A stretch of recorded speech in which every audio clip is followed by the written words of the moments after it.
Hola y bienvenidos a un episodio muy especial de Crónicas del Transporte.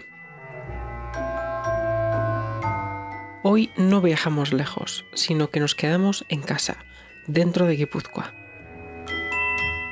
Hoy contamos una historia de nicho, la del tren del Urola, una solución que nació para conectar un territorio y que terminó degradándose hasta su decadencia total.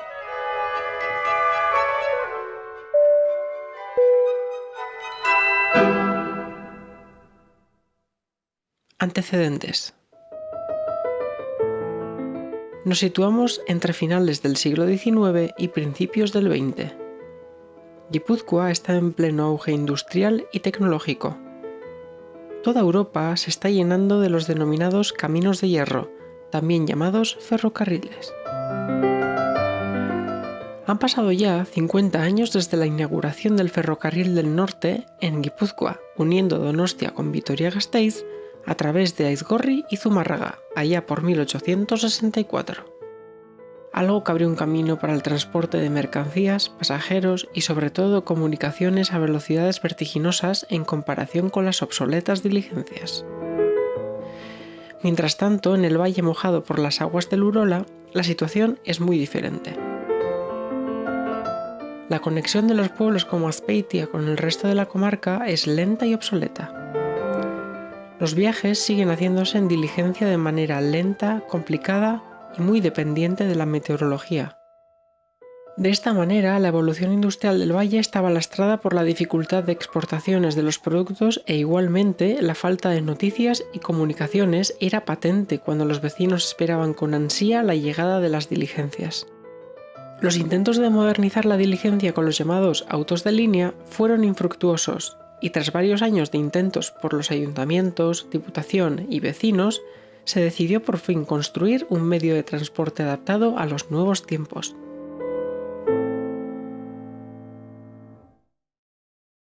Construcción. Fueron varios los proyectos propuestos durante los años, desde el proyecto Zumárraga-Guetaria del año 1883 hasta el proyecto definitivo redactado en 1920, pasando por otras propuestas infructuosas como la de 1887. Finalmente, en 1921 fue puesta la primera piedra que daría comienzo a la construcción de una línea que empezaría en Zumárraga y terminaría en Zumaia, siendo en esta última la conexión con la línea de Vascongados Donostia-Bilbo, que daría versatilidad e interconexión. El proyecto contaría con estaciones en Zumárraga, Urretxu, Aizpurutxo, Azkoitia, Loyola, Azpeitia, Lasao, Zestoa Balneario y Zestoa Villa, Iraeta, Arrona y Zumaia, aunque en sus años de funcionamiento fueron varias las estaciones o apeaderos construidos para paradas auxiliares. Cabe destacar que en aquel tiempo Zumárraga contaba con 3 estaciones de tren de diferentes líneas de ferrocarril: la Madrid-Irún, actualmente de Adif, la Durango-Zumárraga, actualmente extinta, y la más reciente, la del tren del Urola. Además, serían varias las conexiones con industrias de la comarca para así facilitar su transporte ferroviario, impulsando la industria de la zona, y es que se puso sobre la mesa una conexión con el puerto de Zumaia.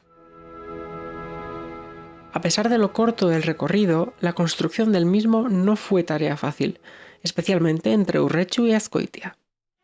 La infraestructura era de vía estrecha y vía única en todo su trayecto, salvo en las estaciones, y transcurría por valles estrechos y sinuosos y a través de poblaciones ya asentadas. Bajo el mando del ingeniero jefe Manuel Alonso Zabala, el equipo construyó 16 puentes y 18 túneles, hasta un total de 35 kilómetros de longitud de línea.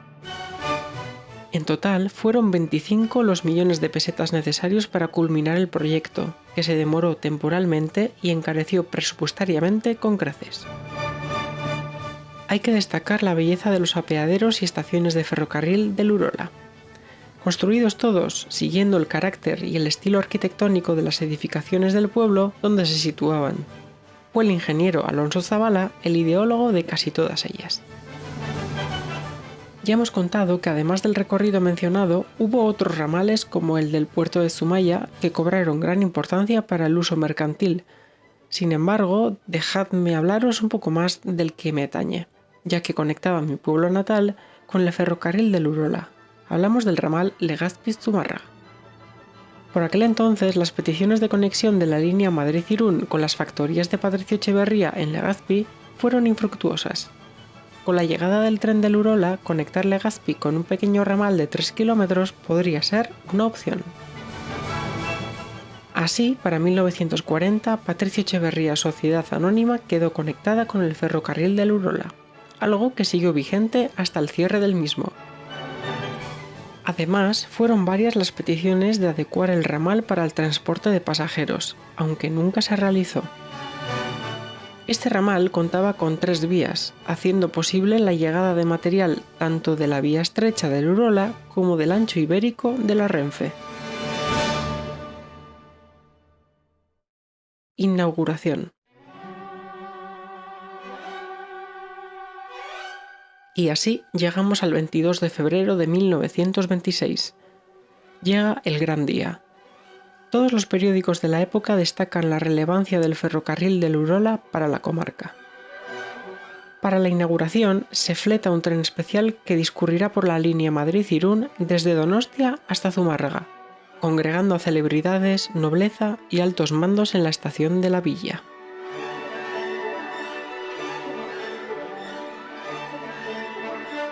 Se ha preparado un vagón muy especial, decorado con materiales y asientos dignos de un gran salón.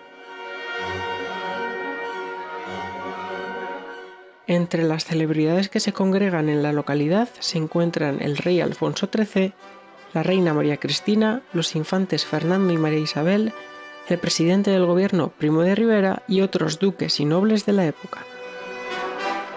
Tras la bendición del tren por el obispo, el tren inaugural parte hacia Zumaya, rodeado de gran jolgorio. Este sentimiento de alegría es patente en todas y cada una de las localidades por las que transcurrirá el tren. Entre los cientos de anécdotas de aquel día os contaré 3. Por ejemplo, al llegar a la estación de Aizpurucho, el rey Alfonso XIII decidió bajarse del tren para admirar la belleza de su arquitectura, quedando embelesado por la manera en la que el edificio parecía colgar de la montaña. Por otro lado, aquel día en Azpeitia se prendió fuego a una diligencia como símbolo de progreso, dándole la bienvenida al nuevo tren del Urola. Por último, destacar que el tren del Urola fue electrificado desde el primer día, siendo la primera línea del Estado en construirse desde cero de esta manera. Pues bien, dado el miedo de dejar a Alfonso XIII en medio de la nada y dadas las fluctuaciones eléctricas de la época, se mantuvieron encendidas 2 locomotoras de vapor en Zumárraga y Azpeitia para actuar en caso de avería del sistema eléctrico.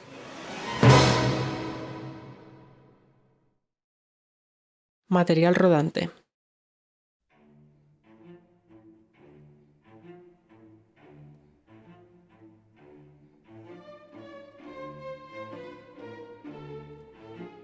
Cuando investigué sobre el tren del Urola, una de las cosas que más me impresionó fue cómo el material rodante se mantuvo casi sin cambios durante toda la explotación de la línea. Los trenes de viajeros estaban normalmente compuestos por un automotor de viajeros capaz de propulsar el convoy y llevar pasajeros, y coches de viajeros remolcados.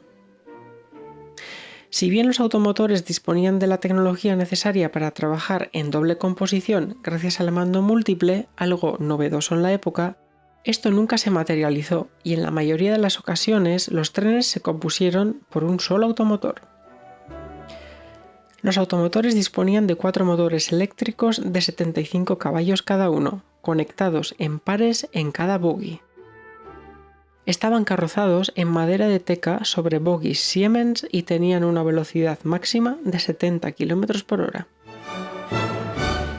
Durante los años, uno de los 7 fabricados, en concreto el número 3, tuvo que remodelarse completamente debido a un accidente, siendo recarrozado en metal por la empresa CAF. Estos acomodaban entre 30 y 50 pasajeros sentados según la configuración. En cuanto a los coches de viajeros, existieron 3 series, la A, la B y la C. Todos ellos fueron construidos en CAF Beasain. Las series A y B eran muy similares. Estaban acabadas en carrocería metálica y sobre bogies de tipo Pensilvania, acomodando 36 pasajeros sentados en coches de la clase A por la configuración mixta de clase salón y su inodoro, y hasta 48 asientos en los coches de serie B por su configuración de clase única. Para acabar, los trenes de clase C contaban con bogies de tipo Diamond y carrocería de madera, pensada para ser más fresca en la temporada de playa, ya que fueron pensados para reforzar la temporada estival. Contaban con 48 plazas de asientos de clase única y una plataforma al aire libre. Si bien fueron los más nuevos del conjunto, también fueron los más problemáticos, ya que los bogies Diamond estaban pensados para vagones de mercancías y resultaban muy incómodas para los viajeros. Fue tal el descontento que llegó a pedirse la sustitución de los mismos en un informe de inspección de ferrocarriles en 1928. Sobre los automotores de mercancías, mencionar su enorme similitud a la de viajeros, con sistema de propulsión idéntico. Hemos contado ya que algunos trenes disponían de clase salón y clase única. La clase salón se compone de sofás cómodos y acabados en tela, mientras que la clase única habitualmente estaba acabada en una no tan cómoda madera. Debido a la baja demanda de la clase salón, todos los servicios se adaptan a clase única en 1968.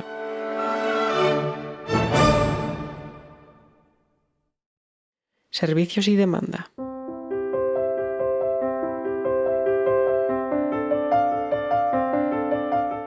Desde las 6:30 de la mañana hasta pasadas las 9 de la noche, unas 10 frecuencias diarias fueron habituales en el tren del Urola, siendo el trayecto Zumárraga-Zumaya de 70 minutos de duración aproximadamente.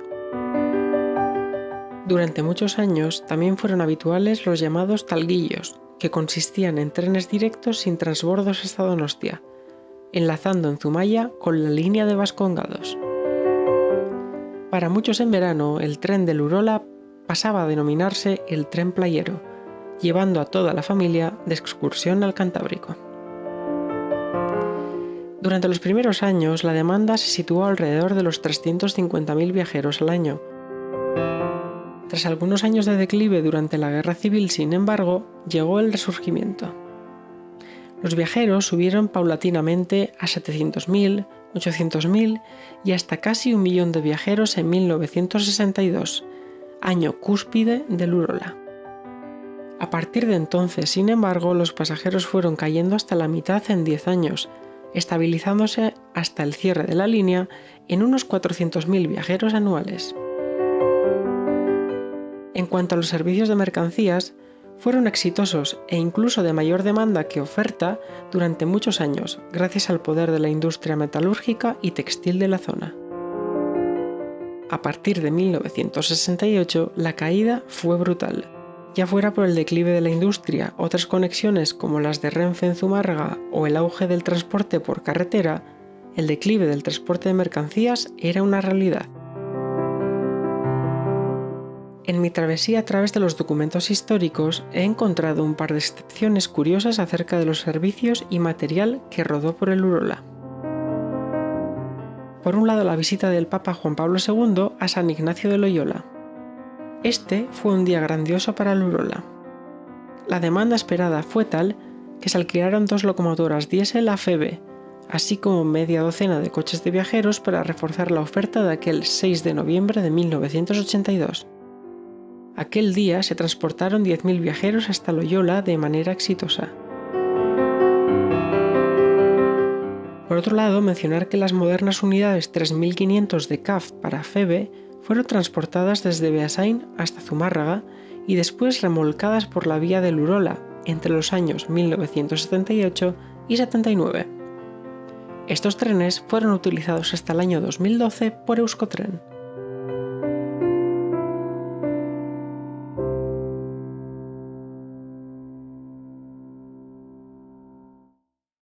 Declive y cierre.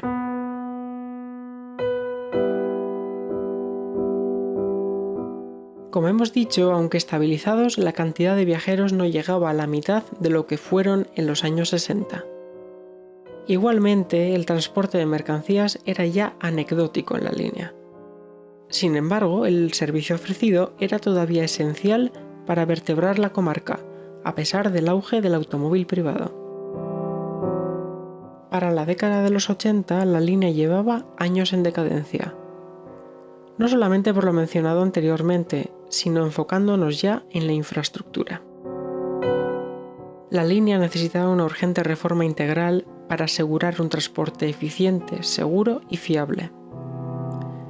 Igualmente, el material rodante, aunque mantenido de manera excepcional, tenía ya 60 años y su sustitución era una prioridad. Para poner algunos números sobre la mesa, el déficit del servicio pasó de 12 millones de pesetas en 1974 hasta los 157 millones en tan solo 10 años. En ese mismo periodo, la inflación acumulada fue del 300% y el aumento del déficit del 1200%. A mediados de los 80, el Urola pasa a manos del gobierno vasco, y es en este momento en el que surgen dos alternativas de renovación. Una parcial por 750 millones desde Azpeitia hasta Zumaia y otra completa por 2.000 millones que transformaría y renovaría la línea por completo desde Zumárraga a Zumaia. Tanto los ciudadanos como sus ayuntamientos se negaban a un cierre completo de la línea, y no fueron pocas las muestras de oposición. Sin embargo, tras varios informes de viabilidad y futuro de la línea por SENER e INECO, el gobierno vasco decide que la inversión necesaria para renovar la línea no puede justificarse y acaba decidiendo su cierre en 1986. A pesar del enfado de los ayuntamientos por estar fuera del debate e incluso de una renovación de la línea llevada a cabo en 1986 que costó 300 millones y que esperanzó a los habitantes, no había vuelta atrás. Así, el último servicio salió de Azpeitia hasta Zumaia, el 14 de julio a las 20:09.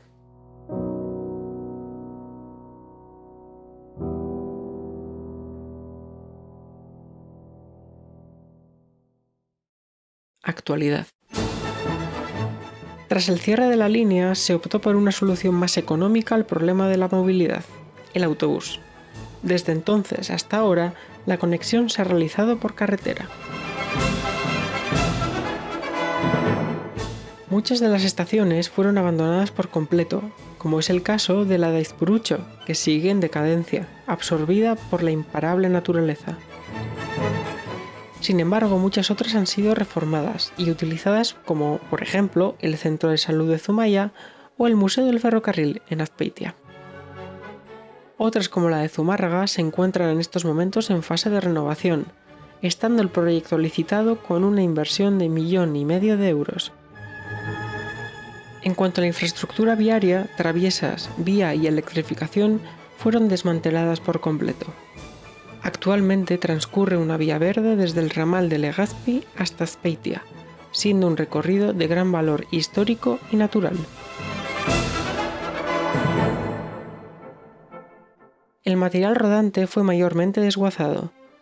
Algunas unidades fueron rescatadas por coleccionistas privados y otras se encuentran en perfecto estado de conservación en el actual Museo del Ferrocarril de Azpeitia.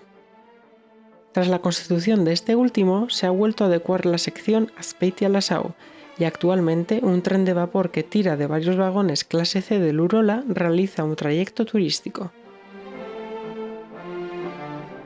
Quisiera acabar este episodio tan especial agradeciendo por un lado al Museo Vasco del Ferrocarril de Azpeitia y a los autores del libro El ferrocarril del Urola, Ignacio Arteche, Lourdes Odriozola y Juanjo Laizola. Una lectura interesantísima y repleta de detalles, anécdotas y buena infografía. Recomiendo tanto la lectura del libro como sobre todo la visita al museo, que además de joyas del Urola, expone todo tipo de maquinaria, talleres e historias. Gracias por escuchar este episodio de Crónicas del Transporte. Si bien podría estar horas hablando de este magnífico ferrocarril que vertebró mi comarca, con este pequeño aperitivo os invito una vez más a visitar la Vía Verde y el museo. Hasta entonces, mantente curioso y sigue explorando. Gracias.